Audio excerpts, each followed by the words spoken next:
Uya juga ya, mungkin melihat Mas Uya kena penjarahan yang akhir-akhir ini viral di Indonesia itu seperti apa sih, Dok? Aku prihatin sih, sejujurnya aku prihatin. Aku juga sebenarnya salah satu masyarakat yang ikut kesal juga dengan anggota DPR. Aku juga salah satu yang protes juga dengan apa yang terjadi pada bangsa kita sekarang. Tapi aku cukup prihatin dengan apa yang terjadi pada Uya Kuya ya. Sebenarnya bukan hanya Uya Kuya sih. Kenapa Urban sama Aku juga prihatin dengan Nafa Urbah dan juga Eko Patrio sih. Aku juga sudah menyalurkan aspirasiku pada saat podcast kemarin.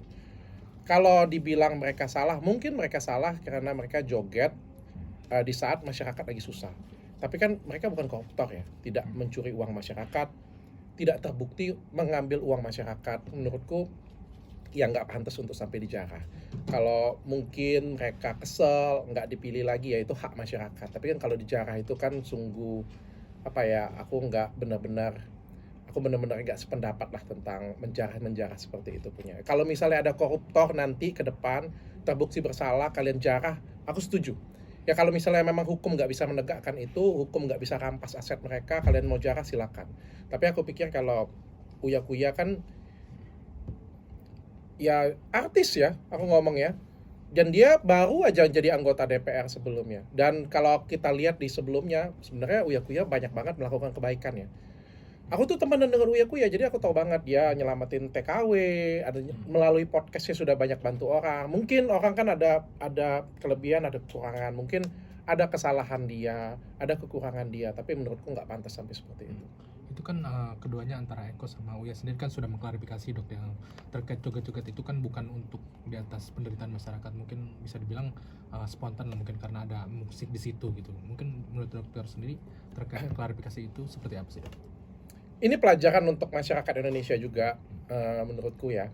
Dan ini menurutku juga Uya, Eko dengan Mbak Nafa mungkin lagi sial aja sih. Siapapun di situ kan orangnya joget ya. Ketika ada musik dimainkan, ada videonya full, ada dimainkan, joget itu kan salah satu bentuk menghargai sebenarnya untuk yang bermain musik di sana. Meskipun mungkin jogetnya itu menyakiti hati masyarakat yang lagi susah. Saya paham sekali. Sebenarnya ini bukan masalah jogetnya. Kalian bayangin nggak kalau misalnya anggota DPR joget, terus masyarakatnya itu sejahtera, nggak ada di PHK, nggak ada, semuanya sejahtera lah. Mau pajak naik, mau mereka joget, mau mereka koprol, aku rasa nggak ada masalah di sana. Ini kan yang jadi masalah ini, masyarakatnya lagi susah. Dan ngelihat kayak anggota DPR kita joget-joget, pajak naik, semua lagi disusahin, gaji naik, kesel, ada kemarahan di sana. Itu kan yang bikin memantik sebenarnya. Ide utamanya kan sebenarnya masyarakat lagi susah. Perekonomian lagi susah, daya beli lagi jelek banget. Itu masalahnya. Cuma lagi sial karena masyarakat lagi marah banget mencari korban untuk melampiaskan kemarahan mereka. Sehingga yang didatengin kan rumah-rumah ya seperti Uya Kuya, Eko Patrio. Padahal kan joget kan banyak banget. Kenapa nggak semua yang joget coba? Ya kan, artinya ada kemarahan yang ingin dilampiaskan oleh masyarakat. Ya cuma ini jadi pelajaran sih untuk kita sama-sama supaya bangsa kita juga jadi lebih dewasa ke depan. Ada komunikasi nggak mungkin dengan Mas Uya sendiri perihal kejadian kemarin? Aku ada chat dia, aku ada kasih semangat. Aku tahu dia orang baik. Dia banyak bantu orang juga. Karena dari sebelum-sebelumnya setiap kali ada kasus, ada masalah, aku tuh sering chat-chatan dengan dia. Kalau misalnya dia nggak bisa angkat kasus tersebut, dia pasti bilang dengan aku, bro, ini ada kasus nih, bantu dong angkat. Aku juga sama, kalau misalnya ada kasus podcast, aku bilang ini bagus, dan aku juga nggak bisa angkat, atau dari aku minta kasih ke dia juga sering banget ya. Kita sering komunikasi, dan dia kan orangnya total ya. Kalau misalnya memang bantuin TKW, ya totalitas banget. Kalau aku kan, aku angkat masalah isu sosial satu kali. Apalagi kan, gini, kalau podcast ini kan semua ada kelebihan ada kekurangan ya. Uya Kuya mungkin lebih ke masalah TKW, masalah orang yang butuh bantuan hukum ya.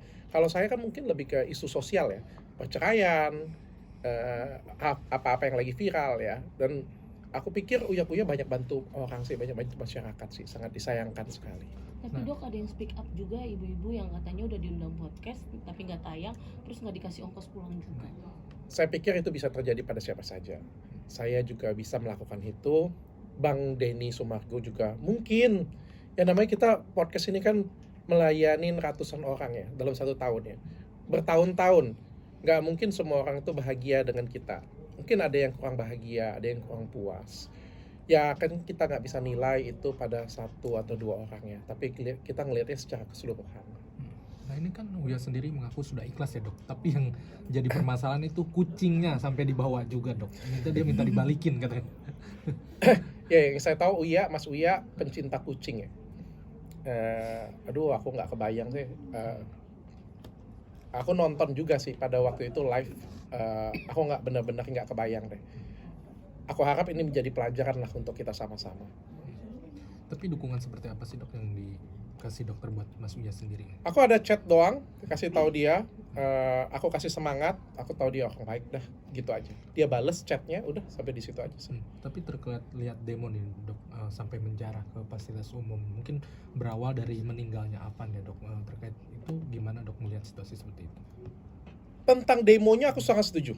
Aku sudah memprediksi demo ini sebenarnya dari 3 bulan yang lalu. 3 bulan yang lalu pada waktu itu aku sudah bilang, kalau masyarakat makin susah seperti ini, kebijakannya semakin memberatkan rakyat, pajaknya semakin tinggi, suatu hari pasti akan pecah. Masyarakat pasti akan teriak. Entah itu dalam bentuk demo, entah itu dalam bentuk apapun, pasti akan teriak sih. Kalau kita ngeliat juga kan masyarakat sekarang jadi mudah marah ya. Kalau di media sosial tuh jadi mudah marah banget, itu kan karena ekonomi lagi susah. Contoh kayak gini ya, kalau misalnya kita rumah tangga, itu ekonomi baik-baik saja. Misalnya saya dengan istri ya, ekonomi baik-baik saja. Saya kegores nih tas istri, atau tas istri jatuh nih. Tasnya 500 juta nih jatuh nih. Dia nggak akan marah. Atau misalnya dia jatuhkan barang saya nih, harganya mahal. Terus saya bilang, ya udahlah nggak apa-apa, nanti kita beli lagi. Karena apa? Karena perekonomian saya lagi baik-baik saja. Tapi bayangkan nggak, kalau misalnya gaji pas-pasan, 2 juta kurang dikit lagi. 1,5 juta yang pas-pasan untuk makan. Tiba-tiba ada barang pecah, pasti kan itu jadi memantik emosi dalam rumah tangga ya, marah-marah ya pasti ya. Kamu ini kayak gini aja nggak becus pasti. Makanya kan dalam rumah tangga itu perekonomian itu sangat penting. Nah, di dalam masyarakat juga sama, ketika omset mereka turun, perekonomian berat, pajak ditinggikan, daya beli turun, ini kan jadi sensitif di masyarakat. Sehingga begitu ada sesuatu jadi marah, lihat orang joget jadi marah, ngelihat orang nge-DJ jadi marah. Ini bukan masalah DJ-nya kan jadi masalah kan, tapi mereka ini lagi susah, lagi sensitif banget. Aku sudah bilang ini suatu hari pasti akan meledak. Cuma sangat disayangkan ke fasilitas umum, karena kan fasilitas umum ini sebenarnya untuk kita, untuk masyarakat sebenarnya, bukan fasilitas umum itu bukan punya pemerintah, itu tuh punya masyarakat. Dan nanti akan dibangun ulang pakai dana dari kita juga, dari pajak kita juga. Itu yang sangat disayangkan sih. Ya tapi apapun yang terjadi dalam demonstrasi juga pasti akan ada korban. Baik itu fasilitas umum, baik itu ada mungkin kehilangan nyawa atau apapun. Tapi kita pastikan bahwa korbannya kita berkorban ini pasti akan mendapatkan hasil. Itu yang paling penting sih. Jangan sampai sudah ada yang berkorban, negara kita nggak punya hasil apa-apa. Perekonomian nggak meningkat, DPR kita nggak jadi lebih baik, pemerintahan nggak jadi lebih baik, masyarakat nggak jadi lebih sejahtera. Dok, perihal pajak sendiri sebagai pengusaha merasakan dampaknya nggak sih dengan pajak-pajak yang naik? Apalagi lab kan. Saya sebagai pengusaha, sangat berdampak sekali. 2024 sampai 2025 menurut saya apapun sudah hampir dipajakin ya. Sudah sama seperti negara Eropa atau negara Amerika mungkin yang sedikit-sedikit dipajakin, sedikit-sedikit pajakin. Yang jadi masalah adalah, saya pernah cerita dengan teman saya, ketika pajak naik, fasilitas yang kita dapatkan nggak naik. Jadi kalau misalnya kita di Eropa nih ya, ngedaftar izin cepat, atau jalanan bagus, pajak naik, tapi kita dapat banyak kemudahan dalam perizinan, dalam berusaha. Tapi di Indonesia pajak naik, nggak ada yang berubah fasilitasnya, tetap susah-susah aja. Pajak naik, perekonomian nggak baik-baik saja. Itu sih yang sangat disesalkan. Jadi kita sebagai pengusaha kalian mau pajak berapa sih, mau pajak berapapun nggak ada masalah, asal perekonomian bagus dan dimanfaatkan dengan baik lagi ke kita. Tapi kan yang kita rasakan pajak makin naik, tapi nggak dapat apa-apa kitanya. Itu kalau yang saya rasakan. Saya minta maaf kalau misalnya ada yang salah ya. Tapi dampak apa sih dok? Kemarin kan demo mungkin ada rasa ketakutan tersendiri gak sih bagi dokter? Apalagi kan fitur lab juga sampai ditutup sendiri dok. Kalau saya pribadi saya nggak takut, karena kalau bisa saya turun juga ya kemarin ya. Tapi karena kemarin kan lagi di Thailand, jadi nggak bisa turun ikut demo dengan teman-teman. Saya nggak takut sedikit pun, saya yakin negara kita sudah besar, masyarakatnya sudah jadi lebih pintar sekarang, warga jaga warga juga. Saya nggak takut kejadian seperti 98 kemarin. Kemarahan warga ada penyebabnya, saya maklumin walaupun beberapa mungkin ada yang kurang baik ya. Tapi saya yakin kita berbenah jadi negara yang lebih baik terus setiap hari. Oke. Oke? Ikutan juga nggak sih di sosmed? Iya, Oke. itu apa ya, memberikan dukungan pada 17+8 ya, tuntutan rakyat ya. Aku belum ikut sih.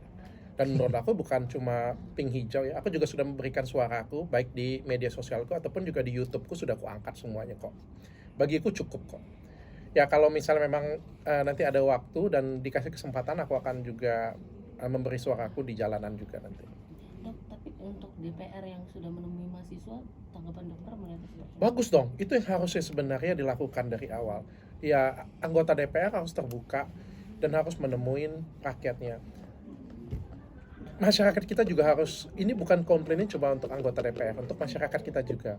Dulu pada waktu pemilihan DPR, kita nggak fokus. Kita isi sembarangan, kita coblos sembarangan. Akhirnya jadi seperti sekarang. Dan saat seperti sekarang, kita pengen ubah semuanya. Kalau bisa dipilih lagi dari awal lagi. Ya artinya kan aware di saat lagi viral aja, lagi FOMO. Ke depan, kalau ada kesempatan nanti waktu pemilihan DPR, mari kita pilih dengan baik. Kalau perlu tuh kita kayak Indonesian Idol tuh. Ya, mereka presentasi, mereka pentas, kita vote, kita pilih tuh. Jadi kita dapatin DPR yang berkualitas jadinya.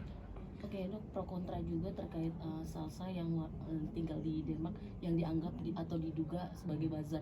Dokter melihatnya seperti apa sih Salsa yang berani speak up tentang demo kemarin?